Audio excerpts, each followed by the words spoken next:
Selamat datang di channel Simar Imam. Sembari mendengarkan tinggalkan like dan komentarnya bosku. Jangan lupa pasang headset kalian. Siapkan kopi dan camilan. Lupakan pahitnya kehidupan. Mari kita dengarkan sambil rebahan. Bab 321. Saat keduanya sedang berbicara, Long Yin itu tiba-tiba muncul seperti hantu. Dia mengangkat kepalanya dan berkata dengan suara dingin, Li Tongzu ada di sini untuk menemuimu. Li Tongzu. Lou Yuji tertawa dan berkata, Direktur Li ini akhirnya menemukan jawabannya. Biarkan dia masuk. Saya ingin melihat apa yang akan dia katakan. Long Yin itu segera menghilang. Lou Yue, yang berada di samping, sangat marah dan berkata, Ayah, ini Li Tongzu. Dia menuduh saya mengumpulkan orang banyak untuk berkelahi. Dia juga mendengarkan Chen Feng dan mengunci saya di ruang interogasi selama 1 jam.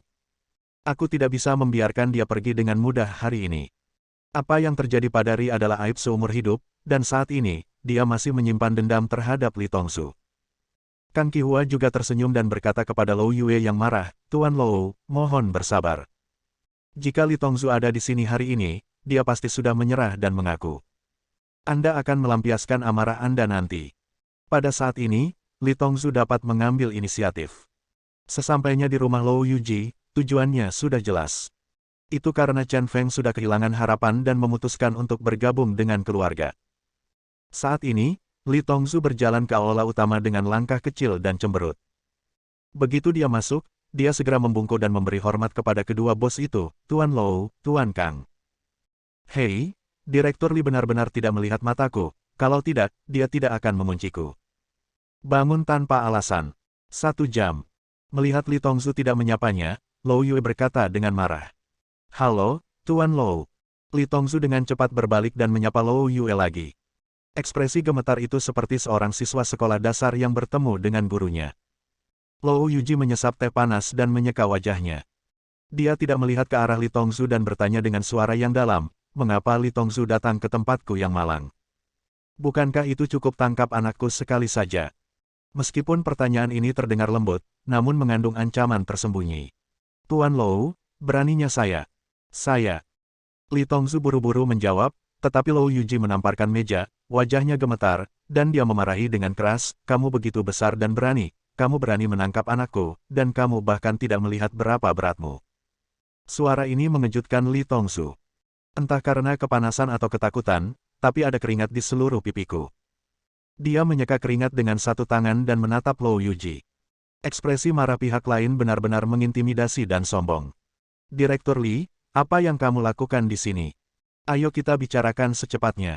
Kang Qihua berkata dengan lembut setelah melirik ke arah Lou Yuji. Dia tahu bahwa dialah pelumas di tengah. Li Tongzu sangat ketakutan sehingga dia harus membantu menyampaikan pesan tersebut. Terima kasih, Tuan Kang. Li Tongzu sadar dan berkata dengan tergesa-gesa, Tuan Lou, saya disalahkan karena ditipu oleh Chen Feng dan melakukan sesuatu yang berlebihan kepada Tuan Lou.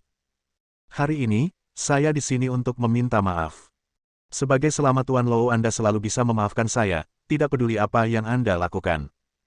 Yah, sikapmu cukup tulus. Lou Yuji mengangguk dan berkata kepada putranya dengan santai, Yue, ini urusanmu, kamu bisa tangani itu. Lou Yue tiba-tiba menjadi energi dan melompat turun dari bangku. Dia terkekeh dan berjalan ke arah Li Tongzu. Kemudian dia mengulurkan tangan kanannya dan menamparkan wajah Li Tongzu satu demi satu. Saat syuting, dia berkata dengan bangga, Tuan Li, bukankah kamu sangat bangga ketika menangkapku? Bukankah kamu hebat? Mengapa kamu tidak hebat lagi? Untuk bertahan hidup dan masa depan, Li Tongzu menelan rasa malu di perut. Dia menundukkan kepalanya dan membiarkan Lou Yue mencambuknya. Dia terus menjawab, saya minta maaf Tuan Lou, ini salah saya. Tanpa melawan, Lou Yue menjadi semakin lancang. Dia berjalan di belakang Li Tongzu dan menendang lekukan kaki Li Tongzu, menjatuhkan Li Tongzu ke tanah. Segera, dia mengambil teko dari meja ayahnya, menjambak rambut Li Tongzu, dan menuangkan teh panas ke wajah Li Tongzu. Aku sudah bilang padamu untuk menangkapku, Jalang, aku tidak bisa membakarmu sampai mati. Lou Yue mengutuk keras sambil menuangkan teh ke wajah Li Tongzu. Kang Qihua tidak bisa menahan diri untuk tidak menggelengkan kepalanya, dia tidak tahan dengan tatapan menyedihkan Li Tongzu. Lou Yue ini benar-benar bertindak keterlaluan. Tapi melihat ke samping ke arah Lou Yuji, dia hanya menyeka keringatnya sendiri, mengabaikan putranya sama sekali, berniat memanjakan dirinya sendiri. Kuncinya sekarang adalah apakah Li Tongzhu dapat menanggung penghinaan tersebut. Ah!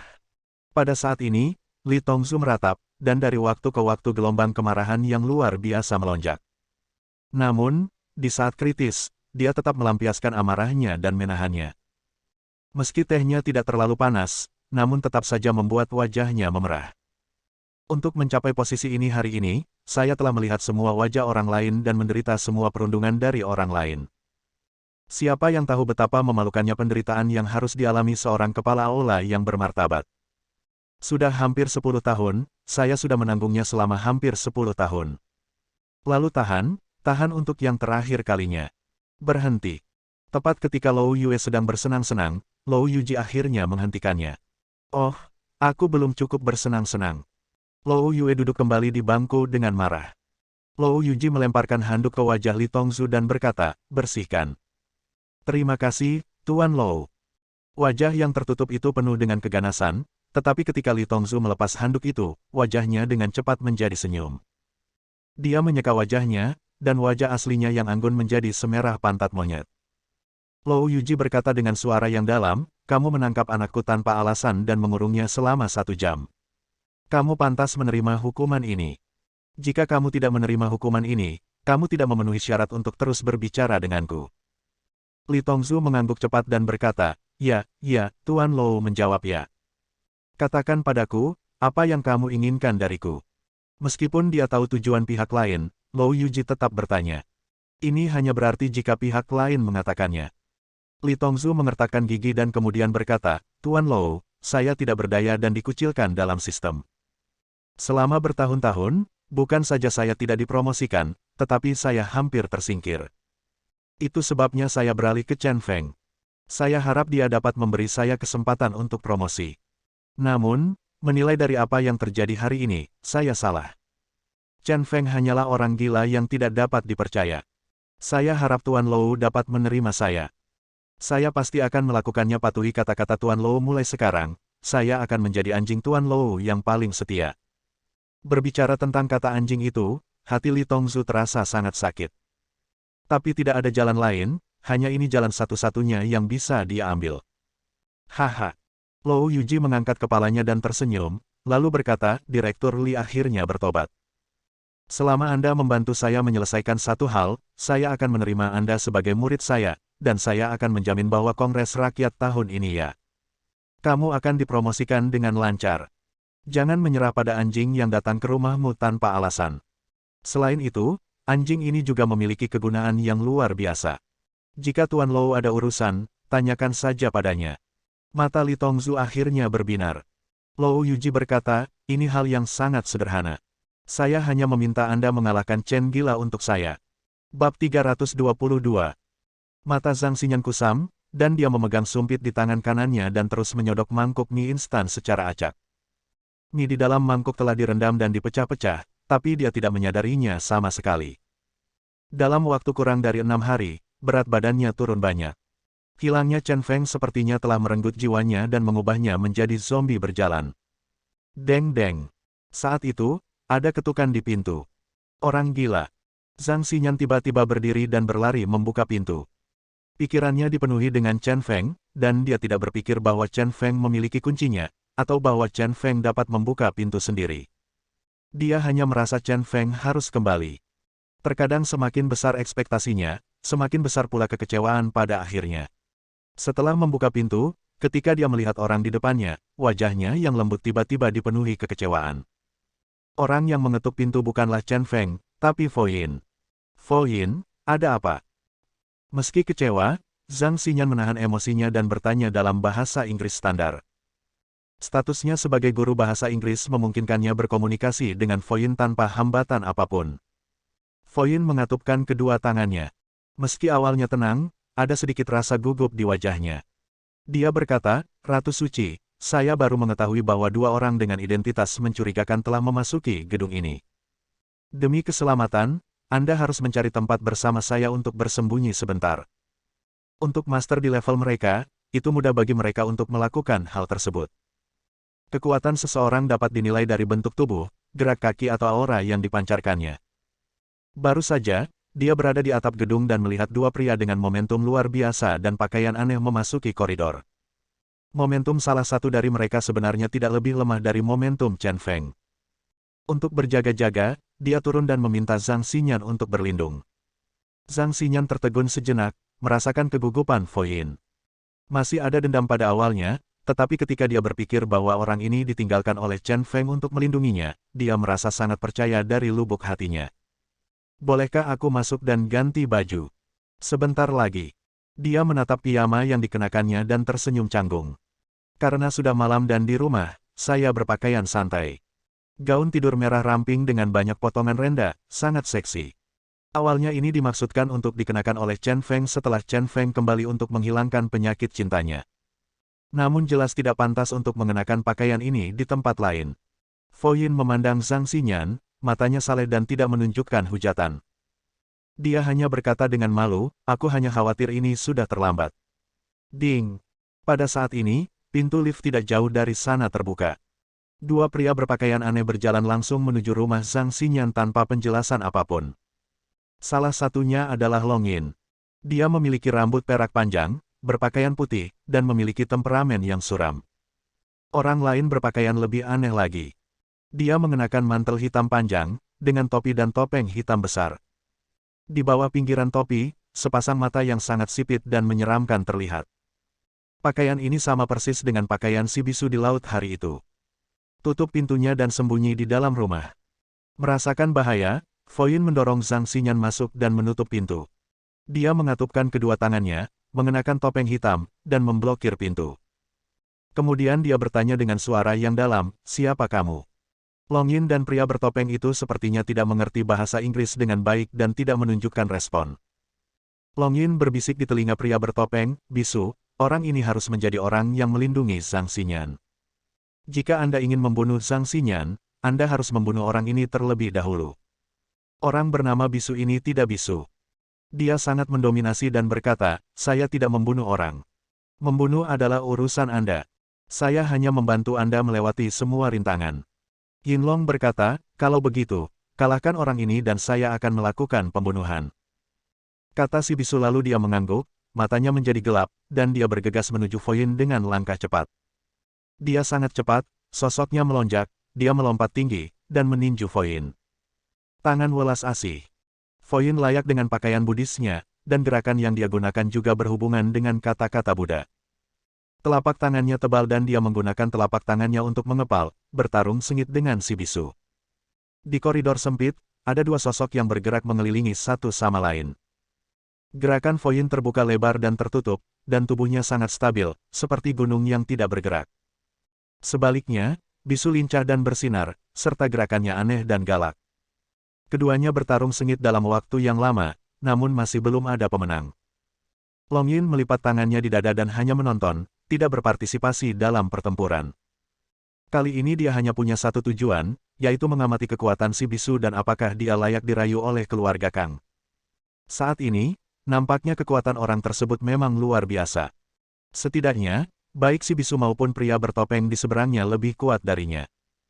Meski mengalami kebuntuan, terlihat jelas bahwa si bisu lebih tenang dan lebih unggul. Tidak hanya itu, ia juga menemukan bahwa kekuatan si bisu ini sepertinya tersembunyi dan ia tidak menggunakan kekuatan penuhnya. Pada saat ini, Mute memukul dada Foyin dengan pukulan yang berat. Kekuatan pukulannya begitu kuat hingga Foyin terbentur langsung ke dinding, dan seteguk darah muncrat dari sudut mulutnya. Foyin menutupi dadanya dan memanfaatkan situasi tersebut untuk melarikan diri dari tangga di satu sisi. Si bisu tidak mengejarnya, begitu pula Long Yin. Karena tujuan utama mereka adalah Zhang Xinyan. Dan Long Yin juga menegaskan satu hal, kekuatan si bisu ini benar-benar menakutkan. Masuk dan bunuh Zhang Xinyan. Misi kita akan selesai. Long Yin mengeluarkan beberapa instrumen dan mulai mengambil kunci pintu Zhang Xinyan. Pintu ini sungguh sial, ini bukan kali pertama dirusak dengan kejam. Zhang Xinyan bersembunyi di toilet, dan ketika dia mendengar suara pintu dibuka, hatinya langsung menegang. Dia tidak bodoh, suara ini hanya bisa membuktikan bahwa Foyin telah dikalahkan. Orang gila, datang dan selamatkan aku. Dia meringkuk dan menutup telinganya dengan tangannya. Aku hanya bisa memanggil pahlawanku, tapi aku tidak tahu apakah pahlawanku bisa mendengarku. Bang! Pintunya terbuka. Sesaat kemudian, Long Yin dan bisu tiba di depan toilet. Saya tidak tahu siapa orang itu, tetapi menendang pintu hingga terbuka. Long Yin melangkah maju dan mengeluarkan pisau dari tangannya. Dia tidak menunjukkan ekspresi sama sekali dan berkata dengan dingin kepada Zhang Xinyan, "Selamat tinggal, pergilah ke neraka." Wow! Zhang Xinyan menyusut menjadi bola ketakutan dan menutup matanya. Tapi saat Long Yin hendak mengayunkan pedangnya, teleponnya tiba-tiba berdering. Long Yin mengerutkan kening dan meletakkan pisaunya untuk sementara. Saya mengeluarkan telepon dan melihat bahwa Lou Yuji yang menelepon. "Hei, Tuan Lou." Suara panik Lou Yuji datang dari seberang. "Yinlong, bagaimana situasi di tempat Anda sekarang?" Yinlong berkata, "Tuan Bisu baru saja mengalahkan penjaga Zhang Xinyan. Kami menangkap Zhang Xinyan dan hendak untuk membunuhnya." Lou Yuji buru-buru berkata, "Jangan bunuh dia dulu, bawa Zhang Xinyan ke rumahku, cepat, secepat mungkin." Long Yin tidak bisa menahan cemberut dan berkata, "Tuan Lou, apa yang terjadi?" Lou Yuji bertanya dengan tidak sabar berkata, "Chen Feng muncul. Bajingan ini datang langsung ke rumahku. Kakak laki-lakimu dan yang lainnya bertarung sengit dengan Chen Feng. Long Kui telah tewas dalam pertempuran itu. Dia mungkin menang. Saya tidak bisa bertahan lagi. Satu-satunya pilihan adalah menyandera Zhang Xinyan, agar saya aman. Baiklah, Tuan Lou, saya akan segera membawa Zhang Xinyan ke sana." Setelah menutup telepon, Long Yin dengan kasar mengangkat Zhang Xinyan dengan satu tangan dan menyeretnya menjauh dari pintu. Bab 323. Gila. Xiao Hei. Setelah saling memandang untuk waktu yang lama, Chen Feng dan Teron berpelukan erat. Mata keduanya menunjukkan kegembiraan dan kegembiraan. "Xiao Hei, hebat bukan? Bocah kulit hitam bodoh yang dulu hanya tahu cara bertinju kini telah menjadi Night Fury di dunia malam yang gelap. Saudaraku, aku sangat bangga padamu." Chen Feng menepuk-nepuk Teron. Bahunya puas. Dia mengangguk. Sudah hampir 5 tahun sejak mereka berdua bertemu lagi. Saya ingat saat itu, Teron bekerja di arena perjudian bawah tanah terkenal di Odomain untuk mendapatkan uang dengan bertinju. Dia memenangkan 141 pertandingan berturut-turut dalam 1 tahun dan menjadi juara tinju bawah tanah sejati. Hingga pertandingan ke-142 di penghujung tahun, peluang Teron mencapai 140 kali lipat. Mampukah Teron memecahkan rekor dan menjadi satu-satunya pemain di arena yang tidak pernah kalah selama setahun telah menjadi topik terhangat di kalangan masyarakat. Orang-orang menjadi gila. Pertempuran itu adalah pertempuran yang sangat dinanti-nantikan, dan jumlah uang yang dihabiskan untuk perjudian malam itu mencapai lebih dari 20 juta dolar AS. Namun permainan ini akhirnya dimanipulasi. Untuk menghasilkan uang, bos arena menggunakan banyak trik kotor untuk mencoba mengalahkan Teron. Selama Teron kalah, semua uang judi malam itu akan dikantonginya. Namun, keajaiban terjadi. Meski secara fisik Teron lemah, ia tetap menunjukkan kekuatan bertarung yang hebat dan justru membalikkan keadaan pada akhirnya. Pemilik arena kehilangan semua uangnya, dan karena marah, dia mengirim orang untuk memburu Teron. Ketika nyawa Teron tergantung pada seutas benang, Chen Feng lah yang menyelamatkannya. Chen Feng sangat menyukai pemuda jujur dan adil ini, dia membawanya menjelajahi dunia, dan mengajarinya keterampilan bertarung yang lebih kuat sebagai setengah guru dan setengah teman, serta naluri untuk bertahan hidup dan beradaptasi dengan masyarakat. Setelah perpisahan itu, Teron menganggap Chen Feng sebagai dermawan seumur hidupnya. Ini benar-benar kebetulan. Saya sering mendapat gaji di tanah suci emas hitam. Saya tidak menyangka bahwa Andalah yang ditawari hadiah untuk pembunuhan. Kegembiraan Teron juga terlihat di wajahnya yang gelap. Dia berkata, tanah suci emas hitam mengevaluasi kekuatanmu, dan untuk amannya, mereka benar-benar menggunakan kontrak estafet untuk menyelesaikan pembunuhan. Untuk melindungimu, aku juga menandatangani kontrak, tapi itu adalah sebuah terlambat melangkah. Pembunuh pertama direbut oleh kelompok tentara bayaran mata darah. Tidak ada cara lain. Aku hanya bisa menandatangani kontrak kedua. Hanya dengan cara ini aku bisa melindungimu dengan baik dan memblokir para pembunuh yang menandatangani kontrak nanti. Chen Feng mengangguk dan berkata, "Terima kasih banyak. Xiao Hei, aku juga ingin berterima kasih kepada orang yang ingin membunuhku, kalau tidak aku tidak akan bertemu denganmu lagi secepat ini." Dia mengerti bahwa Teron sedang melindunginya. Selama Teron memblokir posisi kontrak kedua, mereka yang ingin membunuhnya tidak akan bisa melakukannya. Karena menurut kontrak pembunuhan selanjutnya hanya bisa berlaku jika pembunuh sebelumnya gagal.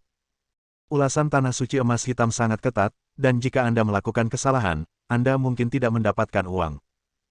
Oleh karena itu, para pembunuh di belakang hanya bisa menunggu sampai pembunuhan Teron gagal, jika tidak, mereka tidak akan bisa mendapatkan uang meskipun mereka mengambil tindakan. Malam itu ketika aku bertarung dengan kelompok tentara bayaran mata darah, salah satu dari 3 orang yang menonton adalah kamu, kan? Chen Feng bertanya. Teron mengangguk dan berkata, ya, totalnya ada 3 orang. Salah satunya adalah ninja dari negara Wei. Dia sangat kuat dan lebih kuat dariku. Yang lainnya adalah Poseidon, pedang kacau dari Night Fury yang berada di peringkat ke-79, Poseidon. Dia berinisiatif mencariku, dan aku juga mengetahui bahwa dialah pembunuh yang menandatangani kontrak ketiga. Dia secara aktif mengundangku untuk bergabung dengannya dalam membunuhmu. Aku berpura-pura menyetujuinya, dan akhirnya di atap gedung aku, membunuh dia. Mata Chen Feng langsung berbinar dan dia memuji, benar, Teron, peringkatnya jauh lebih tinggi darimu. Di peringkat Night Furies, setiap 1/10 adalah level. Kamu benar-benar bisa membunuhnya. Membunuhnya, itu luar biasa. Mengingat proses membunuh Poseidon, itu memalukan. Teron berkata dengan acuh tak acuh, saya juga berhasil dalam serangan diam-diam, tetapi pinggang saya ditusuk. Terima kasih. Chen Feng menunduk dan melihat ke pinggang Teron, merasa sangat bersyukur. Namun, dia tidak khawatir dengan cedera Teron. Kemampuan pemulihan Xiao Hei ini sangat tidak normal. Tapi meski begitu, dia juga tahu kalau Chaos Blade Poseidon adalah wanita kejam dengan metode yang sangat kuat. Xiao Hei benar-benar berbeda dari anak laki-laki jujur dulu, dia sebenarnya mampu membunuh wanita ini, yang benar-benar di luar dugaannya. Apakah kamu ingin berbicara sambil kita makan, dan aku akan membantumu menyiapkan beberapa hidangan. Ruan Qingqiu mengikuti instruksi Chen Feng dan membawa Teron kembali. Teron saat itu berada di atap rumah Zhang Xinyan dan ditemukan oleh Fo Yin. Fo Yin memberitahu Chen Feng tentang hal ini, dan Chen Feng tahu bahwa Teron telah datang ke Qinxi. Ruan Qingqiu menyaksikan keduanya mengobrol dalam bahasa Inggris, mengabaikannya sama sekali. Jika Anda tidak mengucapkan sepatah kata pun, Anda tidak akan menjadi apa-apa. Tidak apa-apa, Qingqiu, carikan aku mobil, Teron dan aku akan keluar sebentar. Kata Chen Feng kepada Ruan Qingqiu. Ruan Qingqiu mengangguk dan keluar dari kamar. Xiao Hei, apakah kamu ingin bertarung denganku? Chen Feng berkata dengan semangat. 5 tahun lalu di Odomain, mereka berdua melakukan banyak hal buruk. Alasan mengapa Ruan Qingqiu mengambil alih Xiao Hei kali ini adalah karena dia memiliki 2 pertimbangan. Dia telah mengetahui bahwa Lou Yuji akan menyerang Zhang Xinyan malam ini. Dan dia siap memanfaatkan situasi tersebut dan menunggu kesempatan. Dengan cara ini, Teron tidak bisa lagi tinggal di atap gedung Zhang Xinyan. Begitu Xiao Hei mengetahui bahwa Zhang Xinyan diserang, dia pasti akan membantu. Hal ini mengganggu rencananya. Hal lainnya adalah untuk menghadapi serangan Zhang Xinyan, dia akan langsung pergi ke Long Huang untuk menghadapi gelombang Lou Yuji. Lou Yuji, seorang lelaki tua, memiliki koneksi dengan Kirikaku Zaizu, tapi saya tidak tahu apakah ada master tersembunyi lain yang bisa membantu. Akan sulit baginya untuk menghadapinya sendirian. Dengan Xiao Hei, ini bisa dianggap sebagai peningkatan kekuatan tempur. Oke, jika kamu memintaku bertarung, aku tidak akan melewatkannya. Teron setuju, dan luka di pinggangnya tidak ada apa-apanya. Tapi dia tiba-tiba teringat sesuatu, dan berkata kepada Chen Feng, ngomong-ngomong, saya bisa memastikan sekarang bahwa setidaknya 4 orang telah menandatangani kontrak estafet untuk membunuh Anda kali ini. 3 orang pertama, termasuk saya, telah memastikannya. Dan kedua orang itu sudah mati dan tidak lagi menjadi ancaman. Tapi, aku tidak tahu siapa orang keempat itu. Aku khawatir pria misterius yang bersembunyi di kegelapan ini akan menjadi ancaman bagimu. Chen Feng menyipitkan matanya dan mengangguk, terima kasih telah mengingatkanku. Tapi jangan khawatir, ada banyak orang di dunia ini yang ingin membunuhku, tapi tidak banyak orang dengan kekuatan ini. Dan kamu, kontraktor yang kedua. Orang itu belum mati, dan dengan Anda di tengah-tengah, orang keempat tidak boleh bertindak gegabah. Teron mengangguk, dan memang itulah masalahnya. Bukankah itu tujuan penandatanganan kontrak pembunuhan saat itu? Orang gila, berikan kamu kuncinya. Apakah kamu ingin aku mengirim seseorang untuk menemanimu? Berjalan masuk lagi, Ruan Qingqiu menyodorkan kunci Mercedes-Benz ke tangan Chen Matnis. Chen Feng menyipitkan matanya dan berkata sambil tersenyum, tidak perlu, malam ini adalah pertarungan antar master, orang biasa tidak bisa membantu. Kamu tinggal di klub saja, jangan keluar malam ini, tunggu aku kembali. Ruan Qingqiu merasa hangat di hatinya dan mengangguk. Bab 324. Anjing tua Lou ini benar-benar membangun tempat yang begitu elegan di pusat kota yang ramai ini. Sungguh sia-sia. Melihat rumah kuno Lou Yuji dan sepasang singa batu, Chen Feng sangat marah. Datang ke satu tempat. Entah bagaimana, kata-kata kubis yang enak membuat babi punuk muncul di benak saya. Xiao Hei, kamu memanjat tembok dan aku akan masuk melalui pintu depan. Dia berkata pada Teron dan segera berjalan ke pintu depan. Tinggi tembok lebih dari 3 meter, dengan bantuan sebatang pohon tua, Teron langsung melompat ke atasnya dengan 2 lompatan. Benar saja, dia sangat terampil. Melihat tubuh lincah Teron, Chen Feng berkata dengan gembira. Bocah konyol ini ingin melawan Nian, tapi dia hanya tahu kekerasan. Sekarang saya juga bisa menggunakan Kiao Jin. Buka. Chen Feng menyipitkan matanya ketika dia sadar, dan menendang dengan keras. Kekuatannya begitu besar sehingga membuat pintu terbuka. Siapa kamu? Pintu terbuka, mengagetkan dua penjaga berpakaian putih di dalam. Keduanya menunjuk ke arah Chen Feng dan berteriak padanya. Pergilah sobat, aku tidak punya waktu untuk bermain denganmu. Chen Feng tidak berbicara omong kosong dan penuh dengan niat membunuh. Dia mengambil tindakan secara langsung dan menjatuhkan mereka berdua ke tanah dalam 2 gerakan. Segera, dia berjalan ke tengah halaman, berdiri di atas hamparan bunga, dan mengutuk dengan keras, anjing tua Lou, keluar dan mati. Mendengar suara itu, lebih dari selusin penjaga mengelilinginya dari semua sisi. Pada saat yang sama, 4 pria dengan momentum luar biasa melindungi Lou Yuji dan Lou Yue saat mereka berjalan keluar dari aula utama. Ketika Lou Yuji melihat Chen Feng, wajahnya bergetar, dan dia mengumpat dengan marah, kamu, bajingan kecil yang tidak mengetahui ketinggian langit dan bumi, berani datang ke rumahku dan bertindak sembarangan. Siapa yang memberimu nyali? Dia benar-benar tidak menyangka, Chen Feng justru muncul di rumahnya dengan begitu terbuka. Ini terlalu banyak penipuan. Ketika Lou Yue melihat Chen Feng, dia masih takut, tetapi dia memberanikan diri dan mengutuk, kamu gila, kamu melemparkanku ke air terakhir kali. Malam ini, aku akan melemparkanmu ke dalam tangki septik. Hei, kamu masih berani memarahiku. Menghadapi hinaan itu, Chen Feng mengeluarkan sebungkus rokok Raja Kera dari sakunya tanpa panik. Dia menjentikkan tangan kanannya dan menangkap satu di mulutnya. Lalu dia menyalakannya dan menyesapnya, mengembuskan seteguk asap keruh. Dia sepertinya telah mendapatkan kembali energinya, ekspresinya berubah. Dia menyipitkan mata dan mengutuk, kamu anjing tua, kamu sangat gemuk sehingga kamu seperti babi. Hanya kepala babimu, jika kamu merebusnya dan menjual daging kepala babi, kamu pasti bisa menjualnya dengan harga lebih dari 10 kilogram. Dan lihat dadamu. Aku ingin membelikanmu anjing tua, apa? Kamu baru saja pergi ke Vietnam untuk operasi penggantian kelamin. Kamu. Lou Yuji dimarahi dengan bodoh, tertegun di sana. Pria berlidah tajam ini juga pandai mengumpat. Dan kamu. Setelah memarahi Lou Yuji, Chen Feng menuding Lou Yue lagi. Kamu terlihat sangat vulgar dan tidak memiliki kejantanan sama sekali. Dia berkumis. Apakah kamu berasal dari negara Wei? Anjing Taijun. Anda berusia 30-an, dan Anda hanya mengandalkan orang tua untuk melindungi Anda.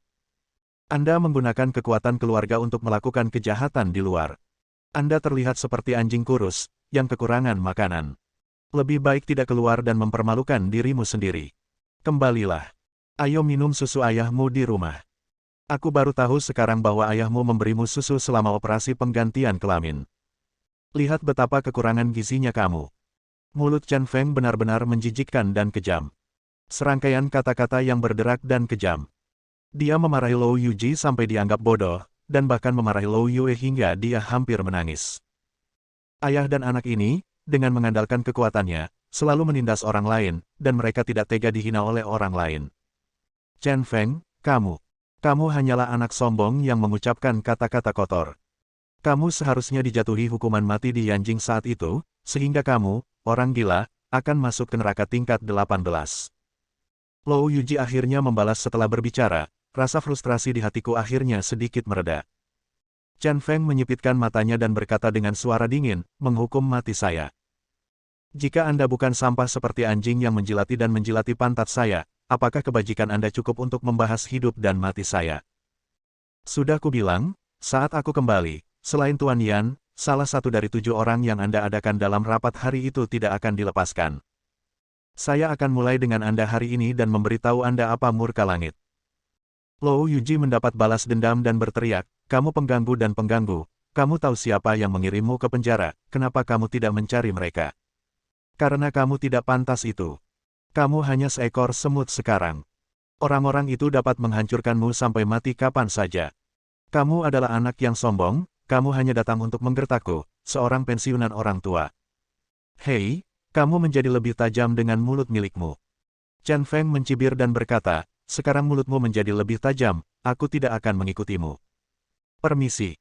Berhenti bicara omong kosong dan ceritakan padaku detail pertemuan kalian ber7 tahun itu.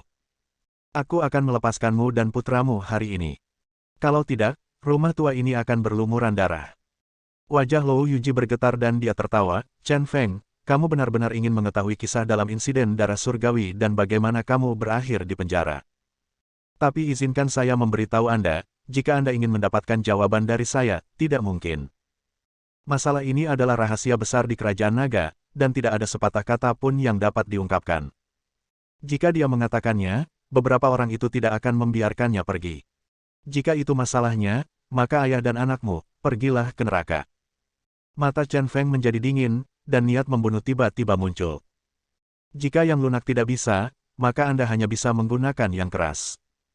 Dia tidak percaya ketika dia mencubit leher anjing tua ini, dia masih bisa diam. Kalian berempat bersaudara, datanglah padaku. Bunuh dia secara langsung tanpa membiarkannya hidup-hidup. Lou Yuji tampak galak dan memberi perintah kepada 4 pria dengan momentum luar biasa di sampingnya.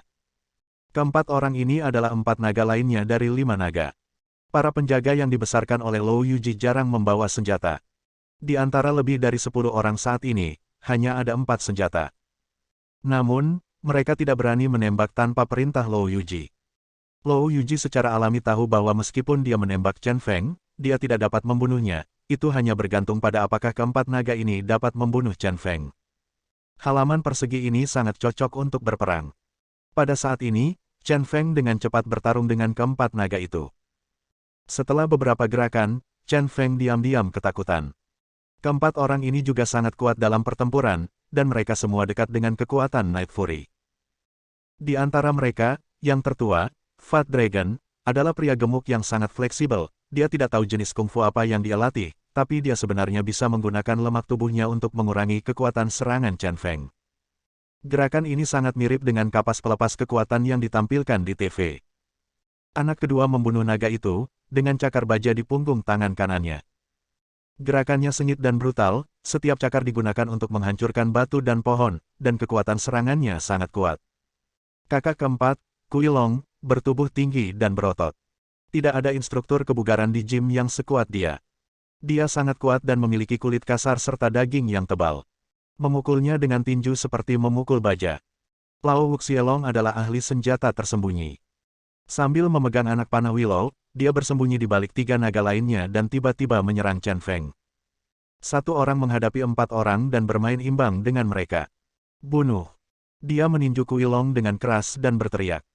Pada saat ini, Teron tiba-tiba melompat turun dari kamar dan mendarat di belakang Willow. Segera, dia mencekik leher Willow dengan tangannya. Pergilah ke neraka. Dengan kekuatan yang tiba-tiba, lengannya yang seperti baja langsung memutar leher Willow membentuk lingkaran. Bab 325.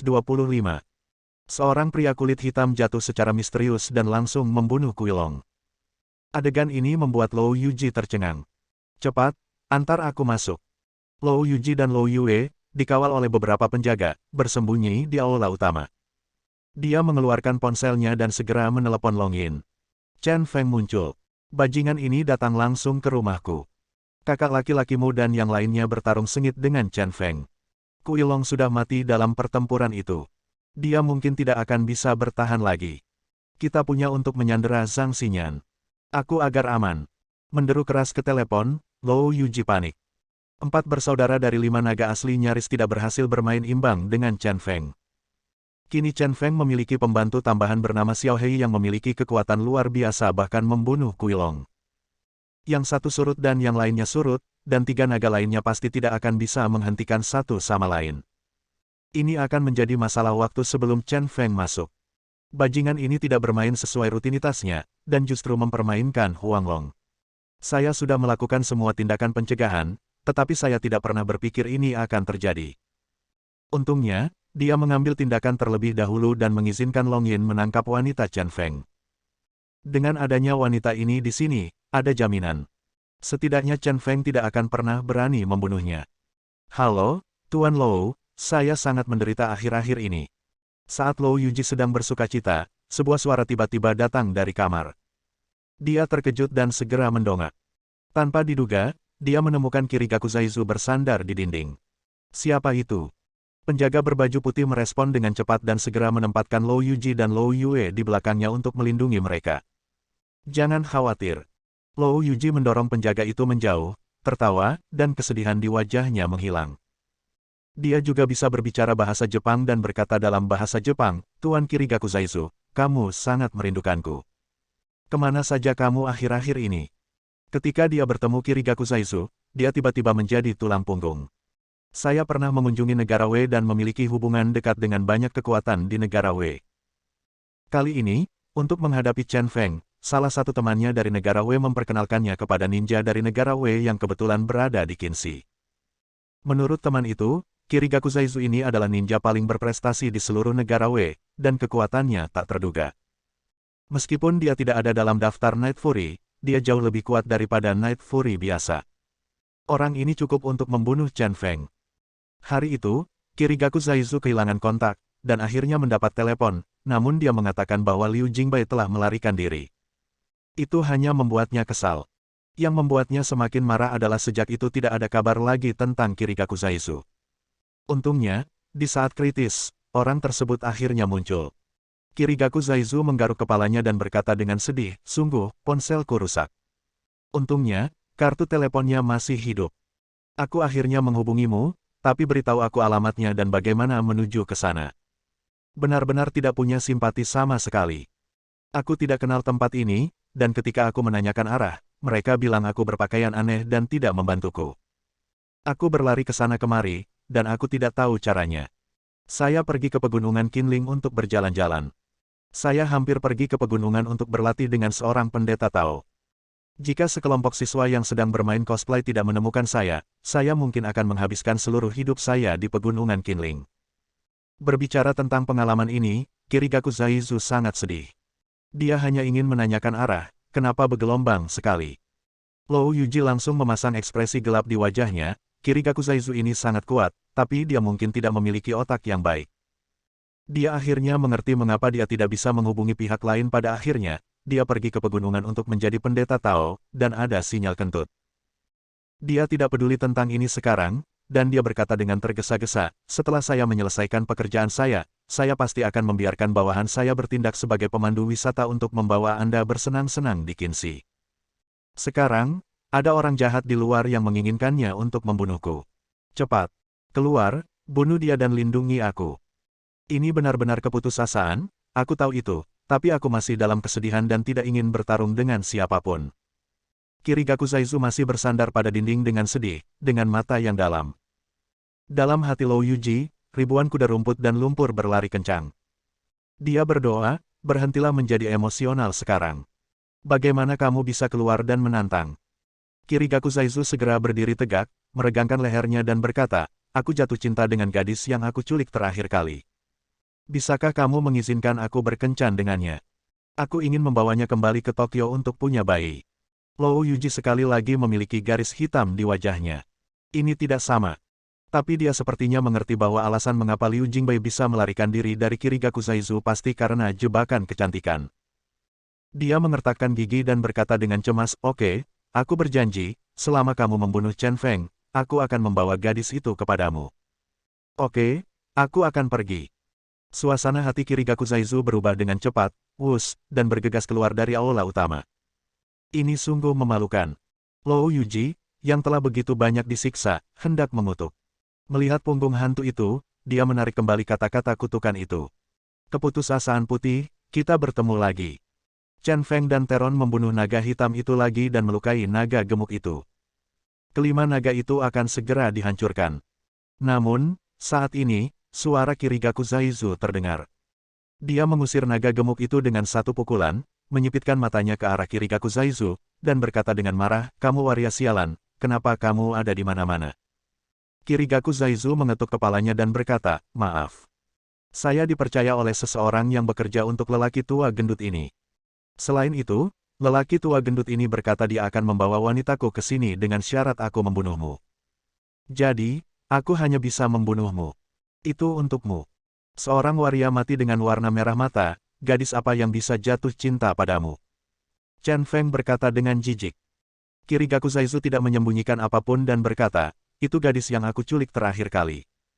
Aku jatuh cinta padanya dan ingin membawanya kembali ke Tokyo untuk punya bayi." "Maksudmu Jingbai?" Chen Feng tampak terkejut. Waria yang sudah mati ini sebenarnya jatuh cinta pada Jingbai. Pantas saja Jingbai bisa kabur dari orang ini, ternyata inilah alasannya. Dalam hal ini, dia memiliki ide yang persis sama dengan Lou Yuji. Jingbai. Itu nama yang sangat bagus. Dia pantas menjadi wanitaku. Kirigaku Zaizu mengangguk puas. Dia memikirkan wajah cantik Liu Jingbai lagi, dan merasakan hangat di hatinya. Melihat ekspresi bahagia Kirigaku Zaizu, Chen Feng merasa terjebak. Kalau aku punya pedang putih, tidak ada salahnya bertarung sengit dengan Kirigaku Zaizu. Namun kini, belum lagi tubuhnya masih terluka, dan tidak ada bilah penusuk baju besi. Masih agak sulit menghadapi orang jahat ini. Setelah dipikir-pikir, saya masih merasa itu tidak pantas. Kekuatan Teron masih tertinggal jauh dalam menghadapi iblis mati ini. Oke, aku masih ingin bertemu pacarku, pertaruhkan nyawamu. Saat ini, Kirigaku Zaizu memimpin serangan. Sosoknya bersinar, dan hantu hitam terbang dengan kecepatan tinggi. Dia segera memegang kunai di tangannya. Orang gila, hati-hati. Melihat ini, Teron langsung menabrak Kirigaku Zaizu. Gerakannya ini berasal dari teknik menempel gunung milik Chen Feng. Menggunakan dampak tubuh dan kekuatan bahu yang kuat, ini adalah gerakan mematikan. Benar-benar merepotkan. Melihat Teron datang, mata merah Kirigaku Zaizu tiba-tiba bersinar terang. Teron dan Kirigaku Zaizu saling memandang, mata mereka langsung kabur, dan ekspresi mereka berubah drastis. Kemudian, kejadian yang sangat aneh terjadi. Teron yang seperti banteng tiba-tiba berubah arah dan langsung menabrak pilar. Dia tidak hanya menghindari Kirigaku Zaizu dengan sempurna, tapi dia juga memecahkan pilar kayu dan hampir roboh. Bersambung. Nantikan bab selanjutnya bosku.